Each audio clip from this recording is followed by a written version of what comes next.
Dahil walang work, walang kuryente, at mabagal ang internet, anong gagawin?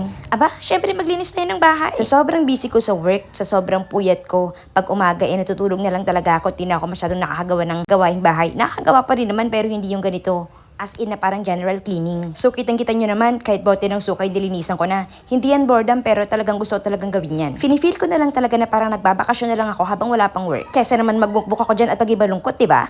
Alam ko naman na walang binigay ang ama na hindi natin kayang gawin dahil lahat ng problema ay may solusyon. Sabi nga nila, not now, but soon. Diba? Next time na yung paghihilata at pag-cellphone. Sa ngayon, linis-linis na muna. Grabe ba? 1 AM ba naman ang uwian namin tapos ang tulog ko na mga alas 3. And worse, kapag hindi talaga ako makatulog at inaatake na ako ng insomnia, abay, alas 5 na talaga ako nakakatulog. Kadalasan talaga, hindi na ako nag-aalmusal. Kaya umaabot hanggang 11 yung tulog ko. Flex ko nga pala yung fine to panty ko dyan. Ayan na, check out kayo sa TikTok ko. Thank you. Huwag niyo kalimutan mag-check out ha. Ilalagay ko sa baba yung link. Ayan, so balik tayo sa ating usapan. Ayun na nga.